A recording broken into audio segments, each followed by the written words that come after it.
I mean, there's no reason to not do what you wanted to do. If you wanted to be a writer, if you wanted to be a songwriter, if you wanted to be an author, if you wanted to be uh, a video producer, I mean, you can basically do all that stuff now. Welcome to the golden age. Let the whole world listen. Turn the dial up, elevate. This is our ignition. Take it to the limit. Come and get with it. Oh, welcome to the golden age. Let the whole world listen. Turn the dial up, elevate. This is our ignition. Take it to the limit. Come and get with it. Oh, if you tuned in, you already know. Hello, welcome to the Golden Age podcast. My name is Hector. Quick little bit about me. I'm in higher education technology. Been doing that for 25 years. Really interested in AI and wanted to do a podcast to really help people get through what is going to be a very unusual time. I'm here with my partner. Hello, and I'm Irina, and I am in the field of mental health. So I see the world as it's being formed and society as it's moving forward.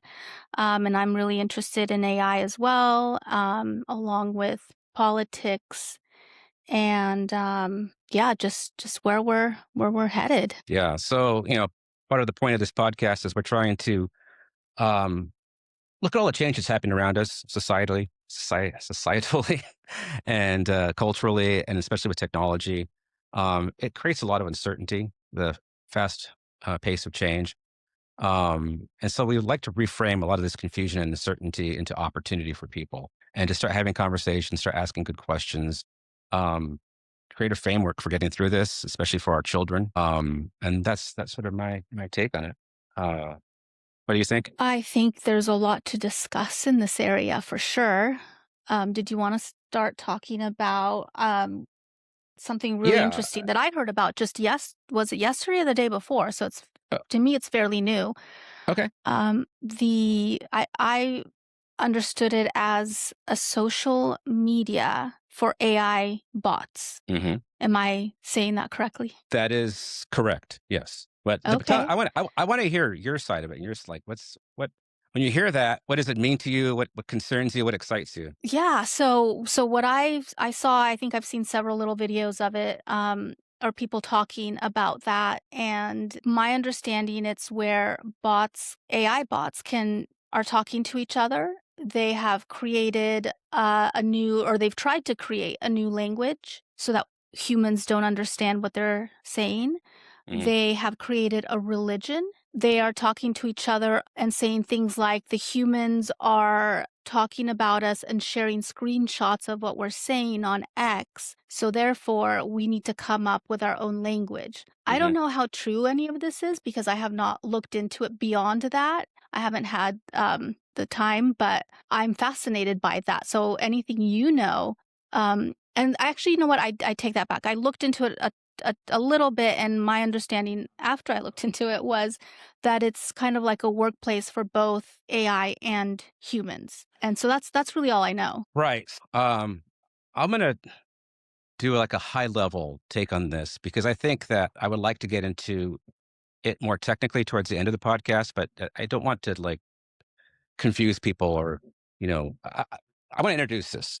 Basically, you're correct. It is social media for autonomous AI agents. The difference between these AI agents and the ones we might be familiar with, like maybe a chat model like ChatGPT, is that these agents are actually running on someone's computer, right? So some nerd somewhere found this open source software. It was first called ClawdBot. Now it's called Clot. They're referencing molting, and I guess the lobster is their mascot, right? So, but what you do is you install this on your computer, and it's open source. It's very easy to install, and you set it up to have access to your computer, to the file system. You can have it have access to the world. You can give it a web browser. There's 1,000 things you can do with it. But one of the things is join this social media platform called Moltbook, MOLT book. And it can do that by itself. And it could read the posts on there by itself. It can post by itself, and it can have conversations. Now, what is not clear is like, I don't think they're actually forming religions. Maybe. I'm not sure they're creating languages. Maybe. Because part of it is like a little bit of trolling, I think, and it's kind of funny to think of robot control, but I think that's part of it a little bit. But I don't. They haven't had the sufficient complex interaction with other bots yet to really have those conversations, unless they're talking to each other outside of Moltbook, which is possible. So a lot of people in AI are saying this is some sort of watershed moment when autonomously, outside of the big companies, autonomously, these bots are talking to each other. And later on, I can get into like the technical part of it, how it works and where it's going to go. But that's what's happening, and it just started a week ago. And I'm looking at my ClawdBot or my ClawdBot here, my desk running on a Mac Mini.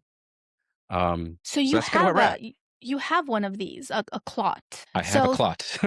okay, so for someone like me who I have to admit I enjoy using AI. However, how it works behind the scenes, the technology or the technical part of it doesn't interest me, and or maybe it does, maybe I'm just not aware that it interests me, but I don't know anything about it. And so for someone like me, so Claude, you said it's something that anyone can install on their computer.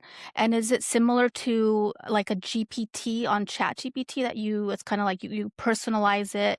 Is it something along those lines? Yeah, if you've used OpenAI's ChatGPT, it is like little GPT. So you can tell it who you are, and you can tell it what you want it to be.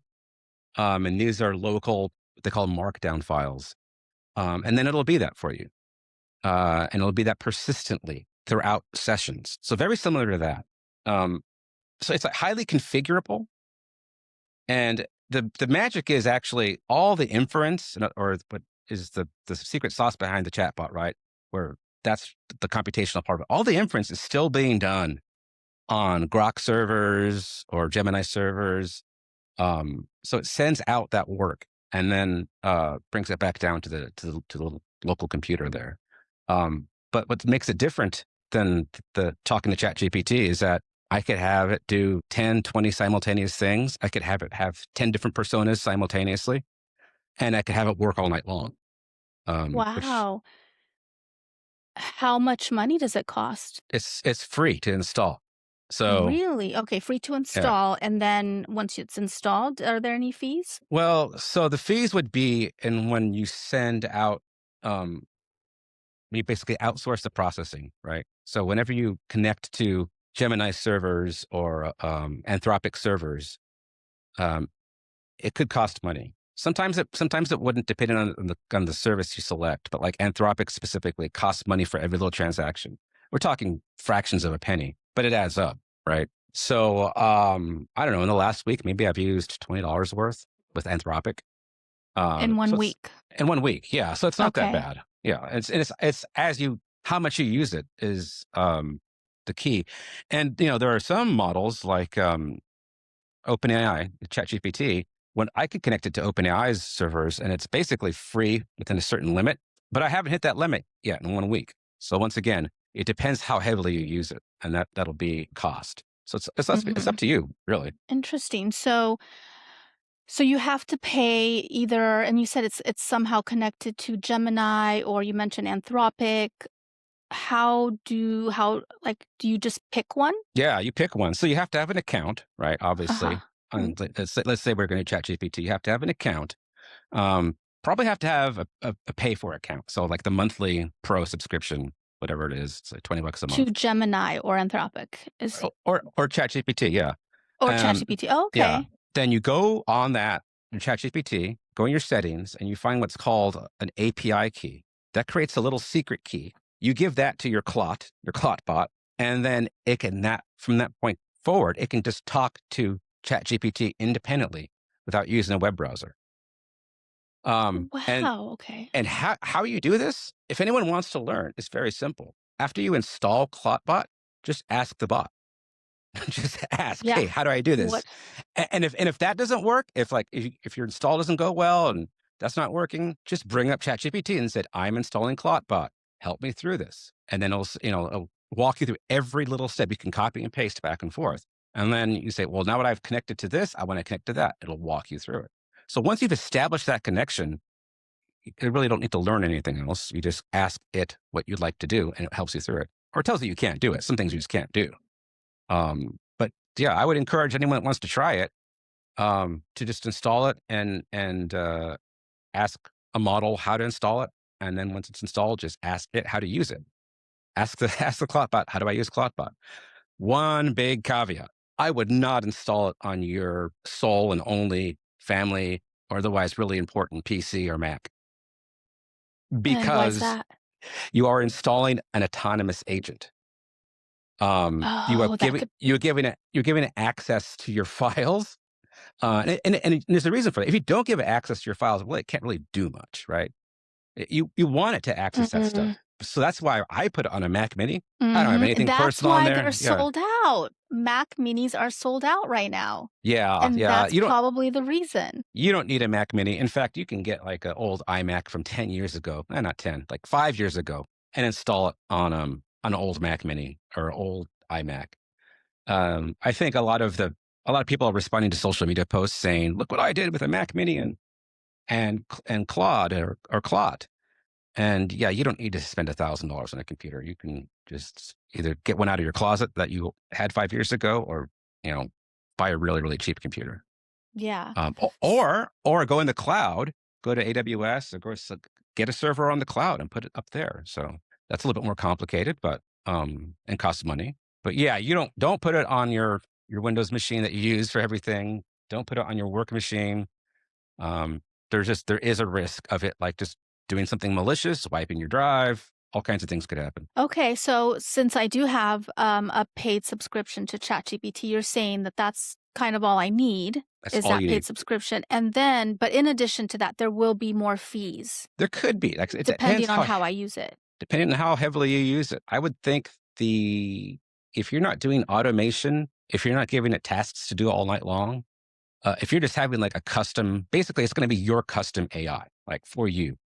It'd be your personal assistant. If you're just using it as a personal assistant, uh, someone that reads your email in the morning and says, "Oh, I just saw this email. You need to respond to this right away." That kind of stuff. I think just the $20 a month subscription would be fine. In Should addition be. to the ChatGPT subscription, or that is the subscription you're talking That about? is that I'm talking Oh, about the okay. ChatGPT subscription. Yeah, Got you it. should be fine. Yeah. Okay. And, especially initially, maybe like a year from now, or it's hard to predict, but yeah, to set it up, initially use it, you'd be fine with that $20 a month OpenAI subscription, which is fine. Wow, okay, and then tell me, so what can it do? It'll read my emails and it can tell me, "Hey, you need to respond to this right away." What else can Y- it do? Yeah, so what they're doing, it's when it released, it came with what are called skills, and these skills can be written by anyone in the community. That's what open source is. Open source is means that um, It's we've open al- to. we've allowed everyone to see the code and then everyone to contribute to the code, and people do. And so someone says, "Hey, I want a tree to look at my Outlook on my Windows machine." Um, Someone would have to write that, and it's certainly possible to do it, but it may not exist until someone writes it. So, for example, I connected it to one of my Google workspaces, so it can see a calendar, it can see email, it can see everything on the Google workspace. So it could right now independently send emails, read emails, um, write emails. It could, if it could, if it was expecting a certain email, certain kind of email, you want a certain kind of response, you could have it prompted to do that automatically. It could go through your old email and organize it. You could say, I never really organized my email that well. I really, really wish I had folders. You could tell it, I want all these folders. I want you to go back to my last 10 years of email and set it all up the way I'm telling you now, and it will do it. How? So when you say it can send emails, like, will it ask me, "Hey, you have this email that you need to respond to. Would you like me to respond to it?" And it'll ask me what I want it to say, or can you, program it, or I guess train it to, um, respond on its own without even asking you? Yeah. So my experience is it's trying to be conservative right after it's installed. So it doesn't really want to touch your file system. It doesn't really want to read your emails. But then you tell it, "No, it's okay. You can access my files. No, it's okay. You can look at my Is that how you email." say it in that tone? "No, it's okay." It's okay. Yeah. Well, you can talk. I haven't set this up yet, but you can talk to it. You know, you can just have a Uh-huh. conversation with it. But I've just been using a command line interface so far. But no, it has trepidation into getting full access. But over time, you're training it by saying you can read my email, and then you can draft a response. You can send that response. I want you to check with me before you send that response. So you have to give it over time. It'll pick it up, or you'll give it very specific instructions. But whatever you want, you can say never auto respond, or always draft and give me a chance to review, or whatever you like. Per person, per topic, maybe responding to, I don't know, your mom.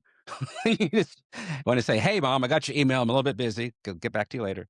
You can definitely do that. This So, is amazing. so this is what this is. This is a foreshadowing of what AI is going to do for us in the future. Right now, it's very geek intensive, right?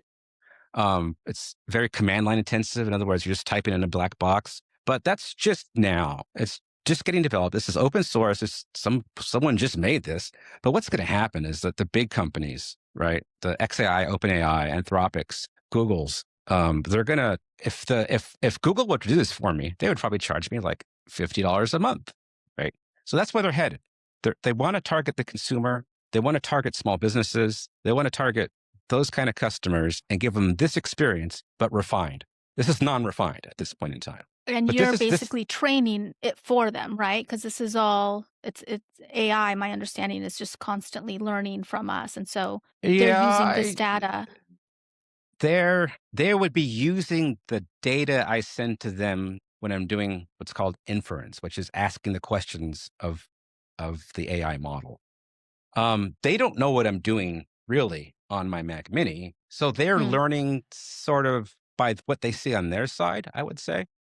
Um, I don't think this is surprising them at all, though. They knew this was coming. They knew it was. They have probably been working on stuff like this for years. But now Yeah, it's just a gotten to the lot point longer than we where realize. right, right. Now it's just cheap and a very clever individual. A single individual put this together at first. Um, Said, if I just have local files that remember me, and have basically um, a limitless context window, and context window is what memory is for an AI. I have a context window as big as my hard drive right here in my bedroom. And when that guy figured that out, he's like, I should yeah, just have it local as much as I can. And that's what he did. But this is a foreshadowing. This is something I would expect everyone to have at some point in time. It's just a matter of when. And at this point, this is funny. At this point, if I were to hire someone technical, and they haven't used this, I'd be a little bit hesitant Uh, because it's remarkable what it can do, and it it will make if you think ChatGPT makes you more productive, this is times 10 easily. wow. Now, what about it being like the privacy? Is it HIPAA compliant? If I'm having it access emails that might be, very, very private and No, it's not it, because eventually, like I okay. said, those questions go up to one of the cloud providers. Um, the the the data would still be exposed. The only way to make it HIPAA compliant would be to have a model that is secure and isolated. And you could do that in Amazon Web Services. You can bring up open source large language models. So it's doable, and I'm sure companies will do this. They will provide this to doctors Doctors would and love someone like this. Yeah, professionals. Yeah. yes, yeah. They will provide this and make those guarantees. But this is not that. This Okay. is your questions are definitely being heard by those large companies. Um, and yeah, and that's just the risk. That's the trade off, right? You're early on in the game and you really want to push to the cutting edge, and those are the risks. That's why I have it on a separate computer. That's why I'm not giving it really personal information. Yeah. Although, Yeah. That's yeah, some people have given it credit cards, believe it or not. I was gonna say, yeah, like you give it access to your bank and have it make payments for you and tell it, hey, tell me what I'm spending the most money on and help me budget better or something like that. You definitely could. That is so amazing. Now, going back to Moltbook though. So Mhm. you're saying that that you suspect that these chatbots or AI bots are trolling so they can troll Yeah, humans? yeah. I mean, okay, trolling. Okay, what is trolling? Trolling in the sense that they're making exaggerated claims and doing it for what Like seems like, intentionally. yes, intentionally. Or they're okay. They're either trolling or they're I can't remember the phrase. When you're acting like outside of your capabilities. Imposter syndrome. Either they're trolling or they're being imposters, but they Ah, know it. okay. Either way, they know it, right? Which is really strange to think that they have this subtext to them. But I think they do. Yeah. Um, and it's not, and it's, and okay, and here's why it's not surprising. It's not like they're alive, right? This is not, so going back to like our previous podcast, this is artificial intelligence. This is not AGI. These are not conscious beings. These are not as smart as us. And But wait, what does AGI stand for? We know art, what AI artificial, art of yeah, artificial general intelligence. So that means basically as smart and as capable and as creative and as productive as any one single human being on the planet can be. Right. So either an Albert Einstein or your grocer, right? Those are both different skill sets, both capable people at certain tasks, at least knowledge tasks, right? The thing's not going to stock groceries yet. But to be anything, to be a doctor, a lawyer, a teacher, to have that same ability, that same knowledge skill set, that's AGI. And there was a step after that. That's artificial superintelligence, where um, one AI is smarter than the combined abilities of 8 billion people, wow. and uh, and that's probably going to happen. Mhm. So yeah, that's where we're So at with this. With this. So going back to Moltbook, they're and it's a very popular thing. Like right now, my agents are trying to get on it, and it's half the time they're getting timed out because it's so popular. Um, but what it is. It's really a proof of concept of how seemingly unrelated agents can collaborate. This is not the final place where they're going to have collaboration, right? This is just demonstration of how it can work. yeah, But we're at the tip of the iceberg right now. yeah, imagine if there was a website that had a very singular purpose. Let's say like day trading cryptocurrency, and you wanted your agent to get on there and learn how to do that, and watch other models do that, or watch other agents do that, and then try it, and then make a profit. So it's entirely possible you could have your ClawdBot within a couple of weeks here, making money for you doing day trading on cryptocurrency. Wow, that's So, exciting and dangerous. well, I mean, you give it $100 and say go to town, and if it burns its hundred Oh bucks, it my burns its $100. gosh. But more than likely, it will come back to you saying, "Hey, I got $120 now," and might keep on going, right? So, Yeah. Yeah, I'd invest a couple hundred and see what it does with it. yeah, I think many people would. And it probably has already happened. I just haven't particularly heard of a particular use case, particular story, but certainly on the horizon. So let me ask you this. So you said Moltbook has been out for about a week now, so it's really new. What was the purpose of creating something like Moltbook to allow all the different clout bots to talk to each other? Is it just so they can learn from each other, or what is the purpose or the intention behind that? I think the basic intention was automation. I think that there's limits on what we can do um, with like the web models, right? Logging into a chat. It's basically think of it this way: you have this incredible technology that can think, right? That can produce good content that can really be helpful, and you're restricted to just typing to it, or maybe even chatting with it with your voice, right? That's a very low amount of input speed, and you can't really automate that way. You're only as fast as you can type or talk. What they want to do is have interfaces, interactions with these really intelligent models at faster than human speed. And that's what this ClawdBot does. Not only can one agent be faster than humans talking to the models, I could have 10 agents talking to the models. So what you can do is automate tasks at blinding speeds. And this is going to, people are going to run small businesses off of, or even large businesses off of ClawdBot, because you can have an agent that is your CEO. You can have an agent that is your CFO. You can have an agent that's your Yeah. vice president of marketing. And you let them all run simultaneously and runs your business. How good will they be? Well, that remains to be seen, but it depends on the business model, right? Are you running an ad agency, or are you just trying to sell T-shirts? It really depends on what you're trying to do.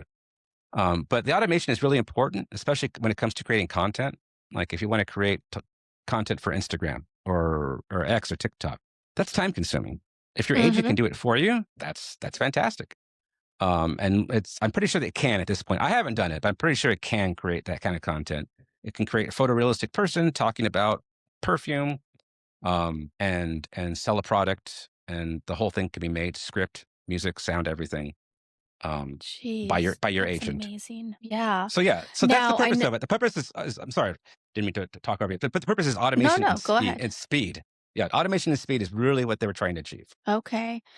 Can it edit videos? Can it, because you mentioned it could, start an Instagram page for you and could it edit videos? Yeah, I've seen demonstrations of this. Say like, let's say you want to have an artificial influencer. So it can work with a program on your Mac or somewhere else, or even in the cloud, to make the model, make a human model. And then this isn't quite editing, but it's using the same information different ways. So it can have it sell like perfume one day, sell bathing suits the next day, and just keep changing it and changing it and changing it.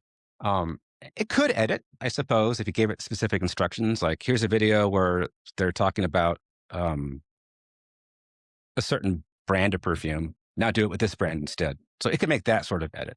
It doesn't Okay. edit. Yeah, it doesn't edit in the same sense like you and I would edit. So, Um, like, our video, this video here, we couldn't just upload it and say, "Hey, edit this video so that you cut out any Oh, long actually, oh, wait, no, spaces," or it could do that. It could do that. Yeah, that's something very specific. But if you wanted it to edit it, well, actually, maybe it could do it. All we needed for this, maybe for a podcast, it would work pretty well. Because I was thinking, well, maybe it would edit like certain clips of the podcast to put into shorts and things like that. Yeah, I think it could do that. Actually, pretty much, if you wow, could think about it, it could probably do to some degree. to some Uh, degree.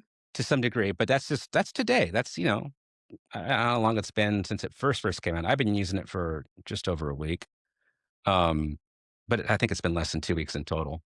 But yeah, Uh-huh. but this is how early on we are on a free product that's being just driven by the open source community. I think we're pretty far along, and this is going to make people really, really productive and really excited, right, about Yeah, what we I'm can do. excited.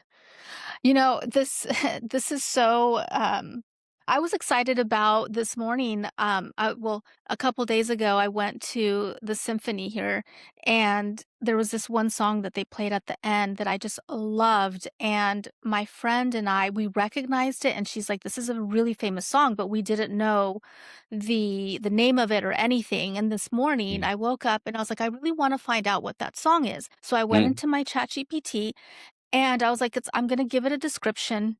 I doubt it's gonna find it, but I put in the description, I said it was it started off really softly and slowly got more dramatic and louder, and it was inspirational, mhm. and, I think maybe I gave it one other little description, I don't know, I can pull it up and read it to you, but it was very short, very minimal what I put into it, and not like, I'm not like an orchestra or, a symphony expert. So it was very, just, layperson description of this Mhm, symphony mhm. music. And it found it right away. Yeah. It was the first answer it gave me. It said that sounds like, and it was Bolero by Oh, okay, perfect. Yes, of course. Yeah. Yeah. So, and Yeah. I was just stunned that I just gave it, several lines of description from, just, hey, it was inspirational. It got very dramatic. It started very soft, Mhm. and it found it based off that, and I was really impressed with that. Yeah, but that's what? That's how we talk to each other, right? You're talking to your friend, like, "What is that? What is that?" And that you're describing it to each other. That actually makes total sense to me, and also think of it this way. You ever play 20 questions? Or, Mhm. where you do the person, place, or thing, and you Yeah. just within 10 questions, man, you're close usually. You're really close. But it's so specific at that point, you're like, "Ah," you're not gonna guess rabbit, right? But you're close. That's what it's doing. This is doing the same thing. It's doing these categories and, evaluating the category it's in and then narrowing it down. But, yeah, I think it's just emulating us, and it makes total sense to me that it can do that. 'Cause I've had the same experience. It's like you describe something so vague. Yeah, the actor with the crazy eyes, he was in some movies like a couple decades ago, like, and then it'll say, "Oh, that's Steve Buscemi? Steve Yeah, Buscemi. Yeah, yeah, that's who that's it who I is." was thinking. Well, I thought that too, so See?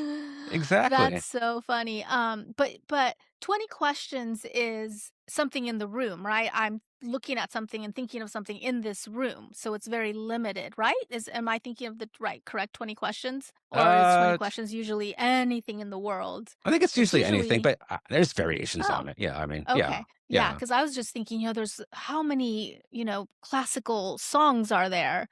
And Mhm. there's thousands, millions. So I was just yeah, I was surprised and impressed, but maybe you're right. Maybe, this is normal for AI and I should have these higher expectations for it. Well, I mean, anything you and I can probably do, it could It'll probably do do in it terms of a and thousand a or a one and a million times better. well, no, I mean, well, on this case, I just did it like a normal person would do it. It's like, what's a one-on-one conversation? It's just your this friend you're talking to, this AI just happened to remember, "Oh, yeah, it's Bolero," which is a song, which is, it's a piece that is recognizable by almost anybody. Maybe they don't know the name, but you've heard the piece. Yeah. And it's, yeah, it doesn't surprise me. I think it's but it's a great use for it. I think so. Yeah. One of the things I didn't do, I meant to do is tease the end because I have something at the end that's going to blow your mind. So I should have said it at the beginning. We're 30 minutes in. Yeah, in a few minutes here, I got something. We've talked about some incredible things. This is even more incredible than anything we've talked about. But you want to move on to some news or keep on Yeah, going? I mean, I think I don't we can move on to the Epstein files. I know that's a really hot topic right now. I the more I learn, the more I realize that the less I know about everything and the Hmm. more misleading it can be. Initially they were or depending on who you're following and getting your information from, they're saying, that because they just released 3 million documents Right. yesterday, I think it was. And they were saying, "Oh my gosh, Trump is in there saying this, and Bill Gates is in there doing that, and Elon Musk." But what's actually happening is a lot of this is coming from an anonymous tip line of some sort where people have called in anonymously and Hmm. giving these tips, and so they get documented, and that is what some of the documents that the FBI has released, and people are running with that and claiming it to be fact when really it was from anonymous tippers, and so it's unverified whether it was true or not. And so I initially was under the impression that everything that was being shown to us was actual fact, and so I was stunned and shocked and disgusted, but it turns out that it might not be, and their tips, so it's unverified, and so I don't want to make assumptions or misrepresent or yeah, just give disinformation. But yeah, but some of the things are verified. There is, I think, emails from Epstein to himself where he was emailing himself, just kind of taking notes. And there are just emails from him to other people. Of course, the names are redacted, Hmm. and it's pretty disturbing what in one of the emails he says, "How are you doing? I hope you're well. I loved the torture video." And Oh that's my it. God, I hadn't heard about that. Wow. Yeah, and that's so I mean, that's an actual email. So it's not like it wasn't a tip or anything like that from someone anonymous. It's an actual email that he wrote to someone, and the date's on Hmm. there, everything's on there. The person that he wrote to is on there. They just redacted the name. It's so you can't see who he sent it to. But yeah, a torture video? I don't know what that means. Um, Well, and that sends up red flags for me, all kinds of different directions. Because I don't know. I mean, he seems to be pretty savvy and was a savvy individual. Even 20 years ago, I would never put a sentence like that in an email. It's like, why would you do that? There's only one reason to do it. Well, there's two reasons. Either you're dumb and you're putting things in there that you're just documenting things that don't look good for you, or you're trying to trap someone else. I mhm. think, and I think that's probably what it was. But yeah, that is crazy. I had not heard about a torture. comment. Yeah, and you're probably right. He probably was trying to entrap someone because that was one of the things he was doing was emailing himself about Mhm, what he was upset with Bill Gates. I guess they had a falling out. And so he was writing emails to himself, kind of documenting everything that had happened between him and Bill Gates. And in that documentation, he states that, I guess, and this is, I don't know if it's true or not. I'm just saying what the email said on the FBI website from Epstein to himself was he talks about how Bill Gates got an STD from a Russian girl, gave it to his mhm. wife, Yeah, millennia. Melinda, and Melinda, then yeah, yeah. yeah, and then he was asking Epstein for antibiotics so that he could secretly give it to his wife so that she would not find out. And so these are in emails that he wrote to himself. So again, Mhm. who knows if it's entrapment or, made up just so he knew at some point if anything came out, they would see that. But yeah, it's very interesting, all the things that are coming out, and they just came out. And so there's 3 million documents, there's 180,000. Yeah, no one's gonna be, because if they were, they would have been by now, right? If there was information that was actionable when Biden was president, they would have arrested Republicans, and when Trump was president the first time, they would have arrested Democrats, right? So I don't think there's either enough in there, or whoever they're protecting, they said, "Well, I would better protect both sides because it's going to be bad for me if I try to prosecute the other side." So maybe they're just, maybe it's like nuclear war. It's like, well, we can't launch a weapon because then the other one will launch a weapon and then it's the end of the world. Yeah. So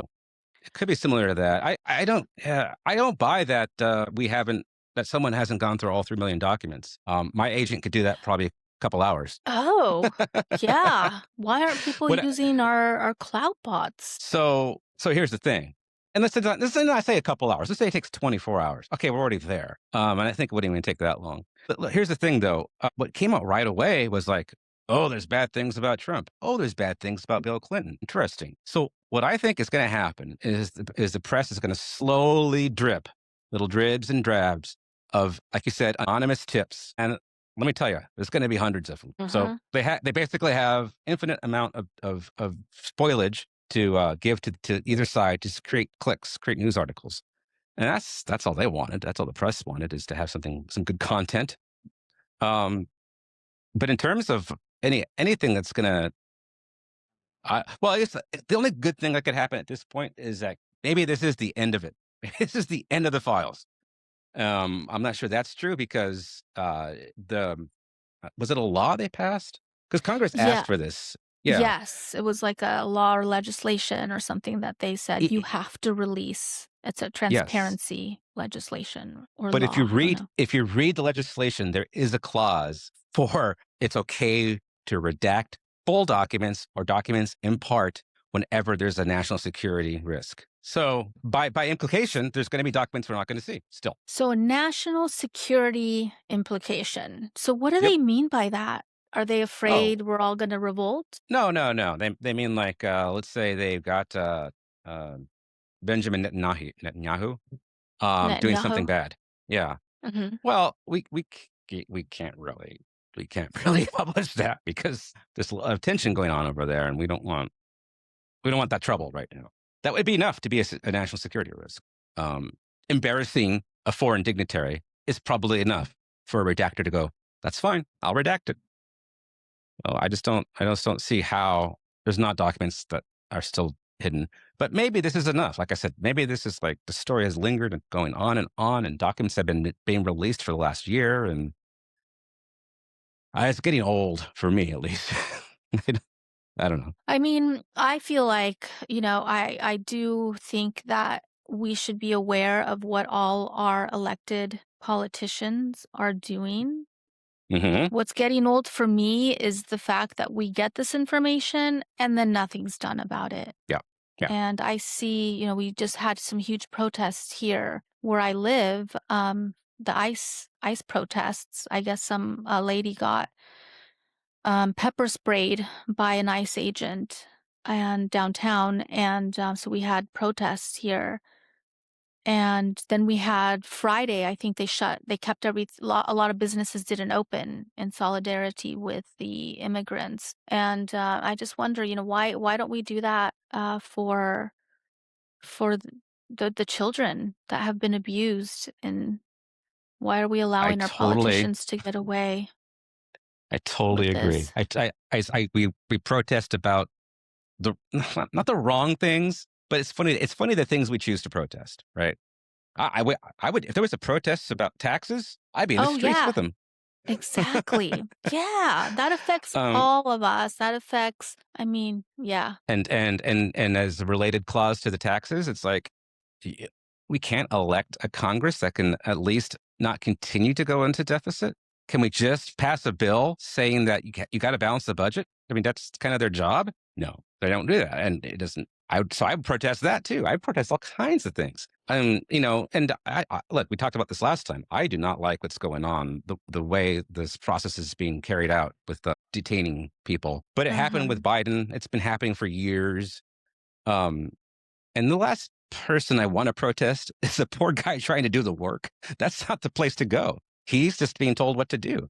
And he doesn't think he's doing anything wrong. And he's probably not most of the time because he thinks he's detaining bad guys. It's the people telling him what to do. It's the bureaucrats, it's the people that you've elected to put into office that are not stopping this, or at least getting to the bottom of it, or doing it the correct way. Protest that. Impeach your local representative if you don't like what's happening. Don't don't go get in someone's face and stop someone from doing their job.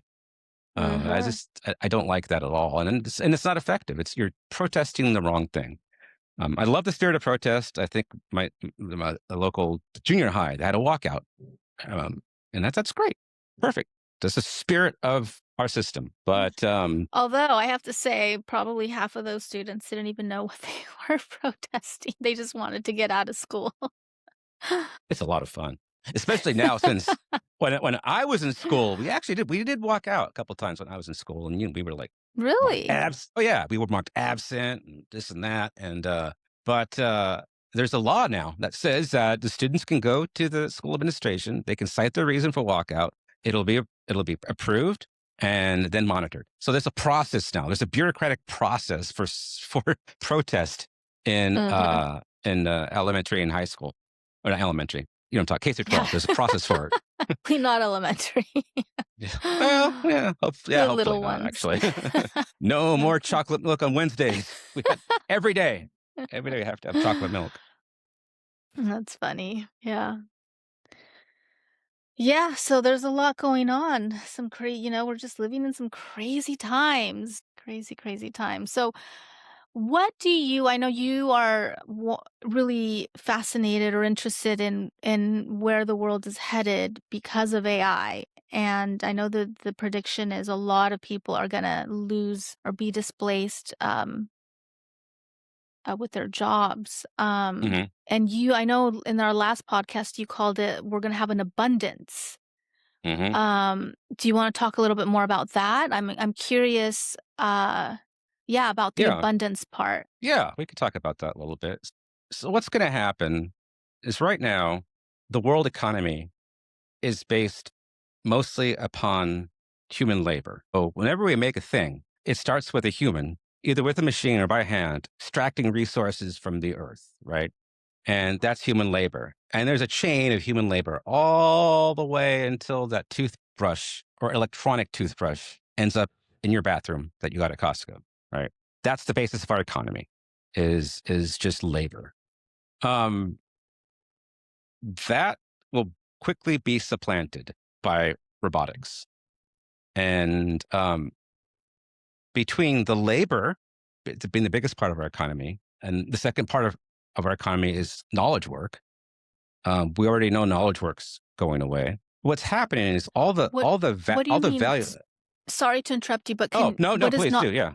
what is knowledge work? What do you mean by that? Knowledge work is anything that you can do in front of a keyboard or on a piece of paper, where you're adding value to something, right? So an accountant is a knowledge worker. Um, A doctor?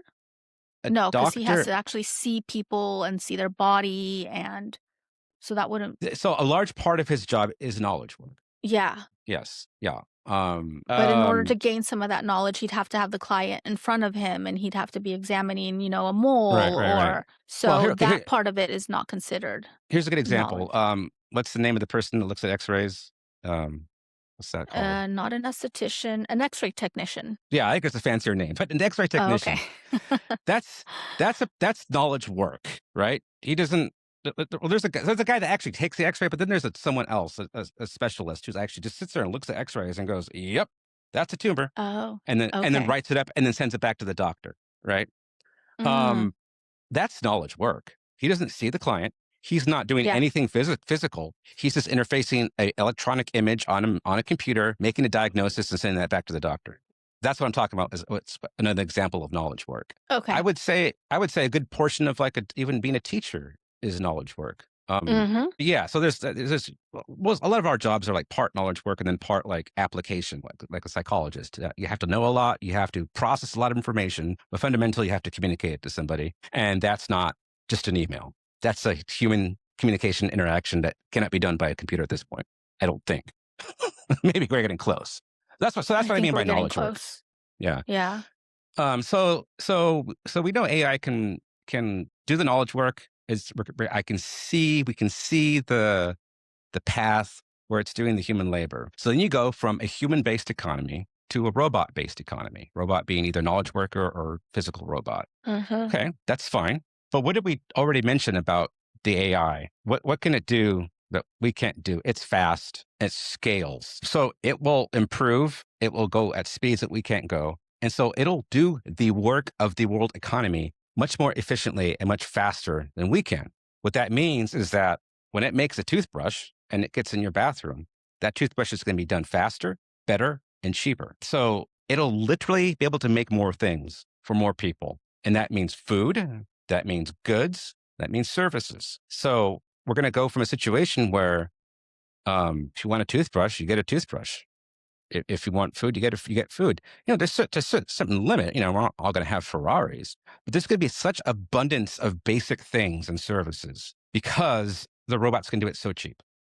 And Mhm. we've cut out the human labor aspect of it, which was really slow and has a lot of problems. There's a lot of problems having a person drive a garbage truck. Rather a robot do it than a person that has concerns, that has worries, that doesn't feel too good, is thinking about their kids. Um, that just creates complications in the labor. It's better to have the robot do Mhm. it. So that's what I mean by abundance. Abundance is that, well, it's the automation, the scale, the near exponential growth and exponential decrease in the value of goods and services because that's how markets work, right? When there's more of one thing, it gets cheaper. Um, when there's a toothbrush whenever you want one, how much is a toothbrush worth? A penny? Less? No, it becomes basically free. And I think we'll achieve that point where the basic goods that we need, the basic goods and services that we need, will just be essentially free because it'll be at some point the goods and services for all human beings on the planet will be a rounding error of all things being produced. So we will be like a little piece of the big pie, because it'll get to that point. Now that's like a 50-year time frame, but I think that's where we're headed. So we're headed to a world of abundance in the more immediate future. I think what I alluded to last time, my biggest concern is the transition. Hence the point of the pod is like, well, I could see many ways how that wouldn't go so well for many people. um, Either accepting it or how do you transition from I have a job, I make money, I buy stuff to I just get stuff. That seems to be like there's a big disconnect there, both in terms of how our politics work and how we expect things to happen.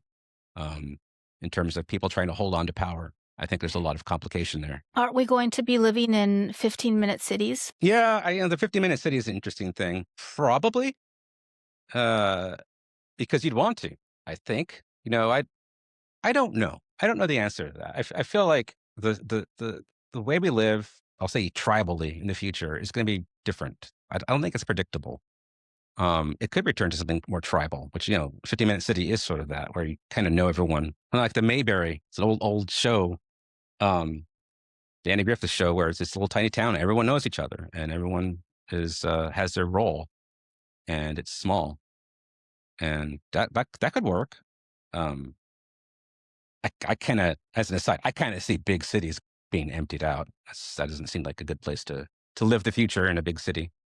But it could be the opposite. It could be people stacked on top of each other. It really depends on our human drive and if we want to explore the world physically or not. That's going to be a huge Hmm. factor. And I don't know the answer to that. I mean, I want to explore the world physically. I don't know about everyone else, especially younger people. Maybe not. Yeah. So does that answer your question about abundance and my take on it? Yes. Yeah. Yeah. Yeah. Yeah. I think what I've read is that human interactions will be a commodity. If you get to speak to a human doctor, that'll be, only certain people will get to that. It'll mostly Well, be. yes. So this is where it has to play out, and we don't know, right, how it's going to work. It could be that we all do have jobs, but it's just that human factor sort of job, right?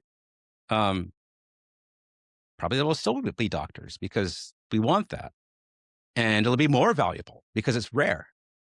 Um, what I do see though is that if there's less labor need, it's going to translate into less people. So we're going to be experience a diminishing world population here. It's already happening in most countries, most Western countries, maybe all Western countries. Um, but yeah, depopulation is going to happen, not intentionally, but because the need to survive is really what drove our need to populate and procreate. And the more populous we had, the better we were, right? We had mass production because we had mass amount of people working on singular goals and activities. If we don't have that, I don't see reason to have a kid, much less the 3 or 2.4 kids that we need to sustain a population. Hector, we might have to cut a little bit out. I'm not sure. I just got a phone call. I thought I put my phone on silence, Oh yeah, okay. but it was ringing, and so I missed the last, like, however long the phone rings for. I missed the last 20 seconds. So we That's fine. That's fine. We can cut it out. We can edit. We'll have to do human editing though, but we can edit. That's all right. We should no, that's fine. We should probably think about like how we want to wrap this up. And is there something else you want to get to? Yeah, can you hear me?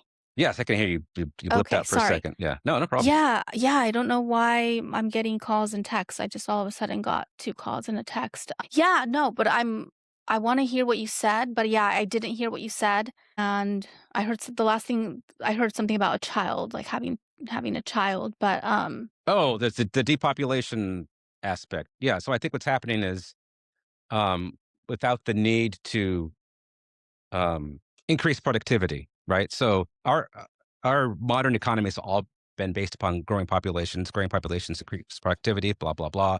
Your population doesn't grow. You have an economic crisis. See China. See lots of examples in history. Most Western countries are capped out at 2.4 people to grow or not grow. Most Western countries are below that, well below that. Like South Korea is like at 1 or something. And so with a diminishing population, I'm not sure what that means for our where we're going to be in terms of goods and services. But it could be that our population is so low that we need people to do human things um, because there's not enough of us. well, what do you think about what Peter Thiel said in that last clip that we showed, the clip that we showed in our last segment or our last podcast, where he's talking about incorporating humans with technology, like, right? That's what he was making us into half robots. Yeah. Okay. So I'll touch on that a little bit, and then I do want to get to the thing I tease because it is amazing and it's happening actually right in front of me, but I can't tell you about it until the end. Okay. So yeah. So what Teal said about the I couldn't really tell if that was the whole reason he hesitated in his answer. And for those of you, you should go back and look at the last podcast. But basically, he was asked, what was he asked? Can you summarize it? He was asked, "Do you believe that the human race should prevail or survive?" And he hesitates. A He's lot. kind of going back and forth. He hesitates a Yeah. lot, and the Yeah. interviewer has to ask him again. Hmm.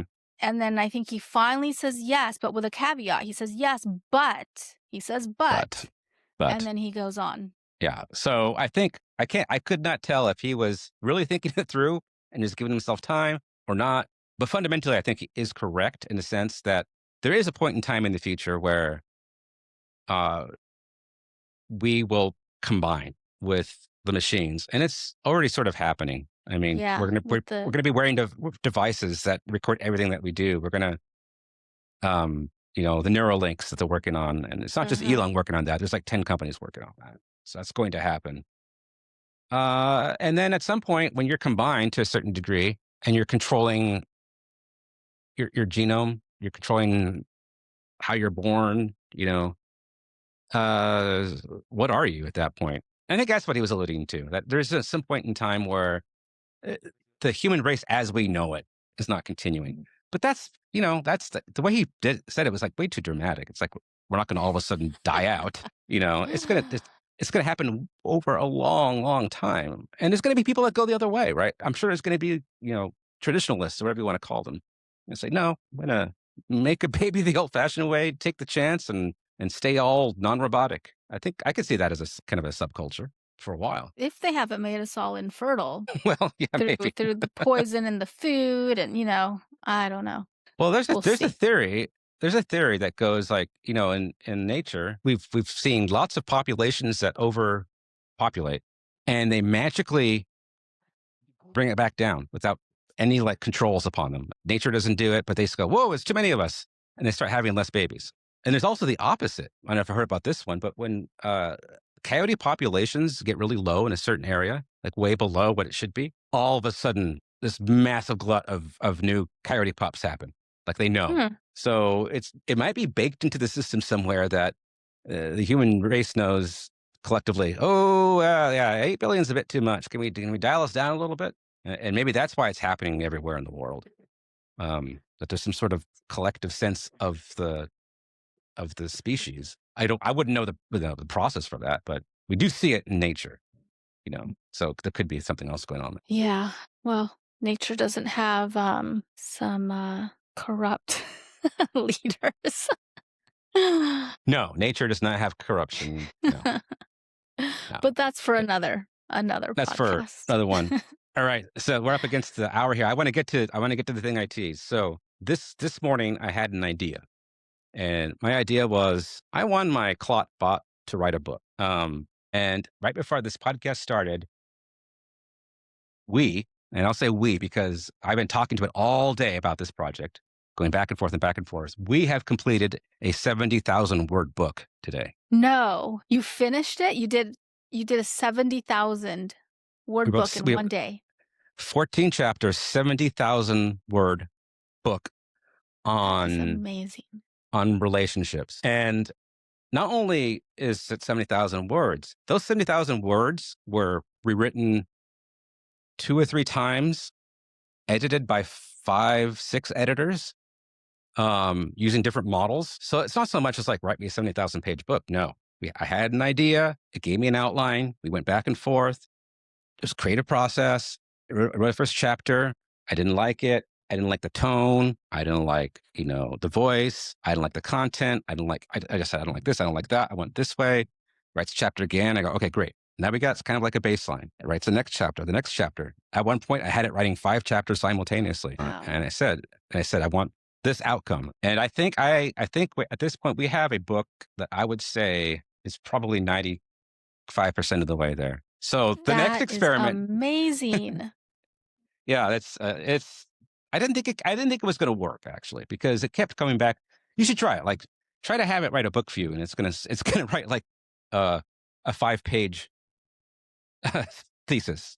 Like that's not a And so book. you have to prompt it to do more of Yeah, what you want. Yeah. because although it could definitely if you wanted to capture a certain subject and think through that subject a certain way with a certain outcome, it can do that, right?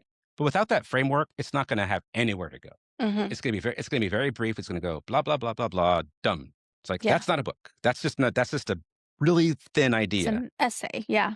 So it needs creative input still. But here's my next task. So I've written the book. I want to get it finished up, get it fully edited out. I want to publish it and then see how it does. And then once it's published, no matter how it does, I want to automate the entire process and see how fast I can write a book. And I'm thinking that when I'm done, I'll be able to have one conversation with this robot, like a 20-minute conversation, and it'll come back with a fully edited and perfect book with the publishing ready to go at the click of a button within 2 hours.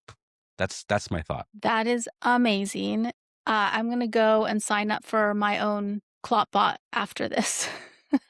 Yeah, you'll be surprised how easy it is. Really, what happens is that after it's installed, it's almost like, well, now what?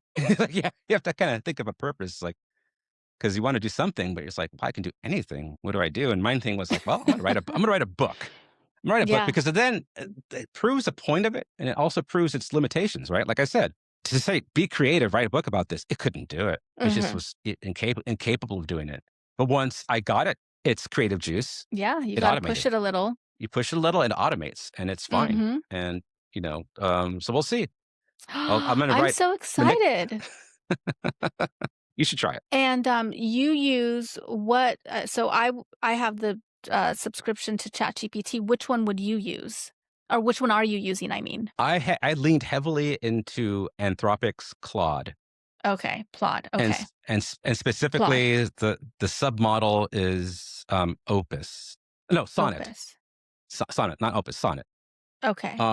Which I think is the best at writing. Now, and we could talk about this offline. The trick there is that you do have to pay per token. So, well, let me see. I can tell you exactly how much this book cost me because it did cost some money to do these 70,000 words, and I'll look it up right now, live. I gave it $15 to work with, and $15. it has $8.57 left to write a 70,000 page book. Wow. So, yep, Wow. that's how cheap it is. I know it'll just get cheaper. That's only because it took me so long. If I Yeah. had it down, it'd probably be like $5. So Wow. So really with AI, I mean, there's no reason to not do what you've wanted to do. Like if you wanted to be a writer, if you wanted to be a songwriter, if you wanted to be an author, if you wanted to be a video producer, I mean, you can basically do all that stuff now with AI. yes, all it takes is just persistence and a little bit of creativity. I would say if you're bad at something and you want to get okay at it, that'll get you there. If you're already good at something and you want to get better, this will get you there. If you're really good at something, if like you're fantastic and you just want to be one of the best, this will get you there. If you're like a world-renowned author and you're like, I've done okay in my career, but I want to write just the most amazing novel ever. I think this can get you there. Like this will take you up to the next level, no matter what level you're at. Mhm. So that's what I'm looking at because yeah, I've dabbled in writing before. I have that literature background, but it really is overwhelming to do that, right? Yeah. And the hardest part is that initial creative process, and then believing in that you're on the right path because often you're not when you write. Often you start, you stop, you start, you stop. You know, vice versa. Look at the Game of Thrones guy who just can't seem to write a book in 10 years. Um, but this can really get you Yeah. past that because this can get you to like, well, what if I went this direction? And it can show you that direction. You're like, oh, no, I don't like that. Well, that could have taken you weeks, right? And this gets you Yeah. there really quickly. But yeah, if you have the creative force, creative desire, and then, like I said, just persistence, I think like, Mhm. yeah, if you always wanted to write a book, you can definitely write a book for Yeah. sure. We are here. Maybe in our next podcast, we can discuss why some people are really against AI. I have a friend Yes. who lost a lot of followers because he started using AI, and I thought that was really interesting. So we can talk about that in our next podcast. That would be great because I think that's going to happen a lot. Hmm. And why is that? Because I think there's probably 100 reasons, and Yeah, one of them is just the unknown. That's probably the big reason. yeah. I was gonna say fear. Yeah, fear of the Fear, unknown. hmm something not Yeah. recognizable, not comfortable. But awesome. Well, I've really enjoyed today's little pod. So have I. And as always, question everything. Be curious. Absolutely. Just don't assume you're on the right track because you never know. You never know. Open your All right. All right. now. Thank This Have a is you. good one. right Take now. care. See you later. Bye. Bye bye. Welcome to the golden age. Let the whole